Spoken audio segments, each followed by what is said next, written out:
छह ढाला। तीन भुवन में सार, वीत राग विज्ञानता। शिव स्वरूप शिवकार, नमः त्रियोग संहार के। वीतराग विज्ञान अर्थात विकार रहित ज्ञान स्वभाव सारभूत है। वो मंगल स्वरूप है और मंगलकारी है। मैं उसे मन वचन काय इन तीनों योगों को वश में करके नमस्कार करता हूँ। ये त्रिभुवन में जीव अनंत, सुख चाहे दुख ते भयवंत। ताते दुख हारी सुखकारी, कहे सीख गुरु करुणाधारी। तीनों लोकों में जो अनंत जीव हैं वे सुख चाहते हैं, दुख से भयभीत रहते हैं। इसलिए श्री गुरुदेव दया धारण करके दुख दूर करने वाली और सुख देने वाली शिक्षा देते हैं। ताहि सुनो भवि मन थिर आन, जो चाहो अपनो कल्याण। मोह महामद पियो अनादि, भूलि आपको भर मतवादी। हे भव्य जीवो, यदि तुम अपना कल्याण चाहते हो तो मन को स्थिर करके उस शिक्षा को सुनो। अनादिकाल से यह जीव मोह रूपी तेज शराब पीकर अपने आप को भूला हुआ है और व्यर्थ भ्रमण कर रहा है। तास भ्रमण की है बहु कथा, पै कछु कहूँ कही मुनि यथा। काल अनंत निगोद मझार, बीत्यो एकेंद्रिय तनधार। एक श्वास में 8-10 वार, जन्म्यो मर्यो भर्यो दुख भार। निकसि भूमि जल पावक भयो, पवन प्रत्येक वनस्पति थयो। इस जीव के भ्रमण की कहानी बहुत बड़ी है, फिर भी मुनियों ने जैसी कही है मैं उसमें से कुछ कहता हूं। इस जीव का अनंत काल तो एकेंद्रिय शरीर धारण कर निगोद में व्यतीत हो गया। वहां यह जीव एक श्वास जितने काल में 18 बार उत्पन्न हुआ, मरा और दुखों का बोझ उठाता रहा। निगोद से निकलकर पृथ्वी जल अग्नि हुआ अथवा वायु या प्रत्येक वनस्पति हुआ। दुर्लभ लहि जो चिंतामणि, त्यों पर्याय लहि त्रस तनि। लट पिपील अलियादि शरीर, धर धर मर्यो सही बहु पीर। जिस प्रकार चिंतामणि रत्न प्राप्त होना कठिन है, उसी प्रकार कठिनाई से त्रस पर्याय प्राप्त की। वहां लट, चींटी, भौरा आदि के शरीर धारण कर करके मरा और इसने बहुत पीड़ा सहन की। कबहू पंचेंद्रिय पशु भयो, मन बिन निपट अज्ञानी थयो। सिंहादिक सैनी वै क्रूर, निबल पशु हति खाए भूरी। कभी पंचेंद्रिय तिर्यंच हुआ तो बिना मन के अर्थात असंगी होने के कारण बिल्कुल अज्ञानी रहा। कभी सैनी मन सहित तिर्यंच हुआ तो सिंह आदि क्रूर पशु हुआ, तब उसने बहुतेरे निर्बल पशुओं को मारकर खाया।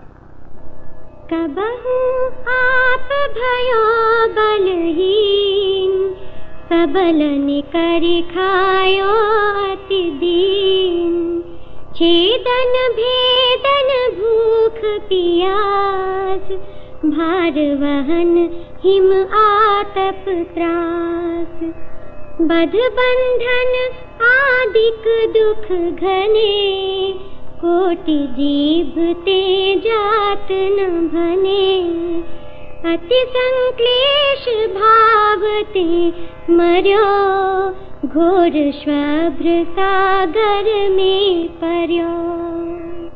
कभी वो स्वयं निर्बल हुआ तो अत्यंत दीन वो बलवानों द्वारा खाया गया। पशु पर्याय में इसने छेदा जाना, भेदा जाना, भूख प्यास बोझा ढोना, सर्दी गर्मी का त्रास, बध होना, बांधा जाना आदि अनेक दुख उठाए वे करोड़ों जीवों से भी कहे नहीं जा सकते। ये जीव अत्यंत संक्लेश भाव से मरा और भयानक नरक रूप समुद्र में पड़ा। तहाँ भूमि पर सत दुख ईसा बिच्छू सहस डसी नहीं तिसा तहाँ राध शोणित बाहिनी कृमिकुल कलित देह दाहिनी। वहां उन नरकों में भूमि के छूते ही ऐसा दुख होता है जैसा 1000 बिच्छुओं के काटने से नहीं होता है। वहां कीड़ों के समूह से भरी हुई देह को जलाने वाली पीव और खून की नदी है। सेमर तरुजुत दल असि पात्र असि ज्यों देह विदार तत्र मेरु समान लोह गली जाए ऐसी शीत उष्णता थाए। वहां अर्थात नरकों में तलवार की धार के समान पैने पत्तों वाले सेमर वृक्ष हैं जो तलवार के समान शरीर को विदीर्ण कर देते हैं। वहां ऐसी ठंड और गर्मी पड़ती है तो सुमेरु पर्वत के बराबर लोहा भी गल जाता है।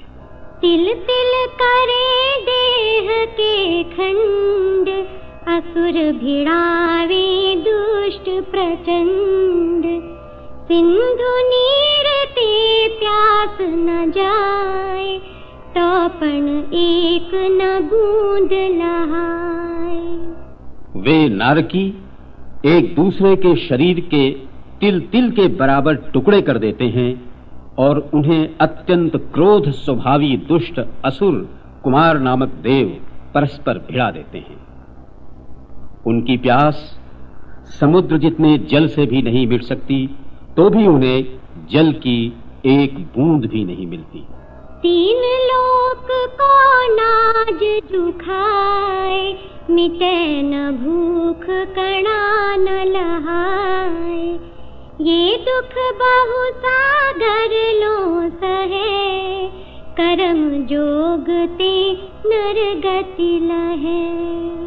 वे नारकी 3 लोक का अनाज भी खा लें तो भी उनकी भूख नहीं मिट सकती किंतु उन्हें अन्न का एक कण भी नहीं मिलता। इस जीव ने अनेक सागरों पर्यंत नरकों में ये दुख सहन किए फिर शुभ कर्म के योग से इसे मनुष्य गति प्राप्त हुई। जननी उदर बस्यो नव मास अग संकुच ते पाई त्रास निकसत जे दुख पाए घोर तिनको कहत न आवे और। ये जीव माता के पेट में 9 माह रहा। वहां अंगों का संकोच होने से बड़ी पीड़ा सही। वहां से निकलते समय जो भयानक दुख इसने उठाए उनको कहते हुए अंत नहीं आ सकता। बालपने में ज्ञान न लयो तरुण समय तरुणी रत रहो अर्ध मृतक सम बूढ़ापनो कैसे रूप लखे आपनो। मनुष्य होकर भी इस जीव ने बचपन में ज्ञान प्राप्त नहीं किया। यौवन के समय युवती में लीन रहा, बुढ़ापा अधमरे के समान है। फिर ये आत्म स्वरूप का दर्शन कैसे कर सकता है? कभी अकाम निर्जरा करे, भवन त्रिक में सुरतन धरे। विषय चाह दावानल दयो, मरत विलाप करत दुख सहो। कभी इस जीव ने अकाम निर्जरा की अर्थात दुखों को समता भाव से सहन किया, तो देवों की भवनवासी व्यंतर और ज्योतिष्क जातियों में से किसी में देव शरीर धारण किया, किंतु वहां भी 5 इंद्रियों की चाह की अग्नि में जलता रहा और मरते समय विषयों के छूटने के कारण रो रो कर दुख सहन किया। जो विमानवासी उठाए, सम्यक दर्शन बिन दुख पाए। तहते चय थावर तन धरे, यूं परिवर्तन पूरे करे। यदि यह जीव वैमानिक देव भी हो गया तो सम्यक दर्शन के बिना दुख पाया। वहां से मरण करके पुनः स्थावर शरीर धारण किया, अर्थात पृथ्वी, जल, अग्नि, वायु, वनस्पति का शरीर धारण किया। इस प्रकार इस जीव ने संसार के परिवर्तन पूरे किए हैं। इस प्रकार यहां पर प्रथम ढाल समाप्त होती है और द्वितीय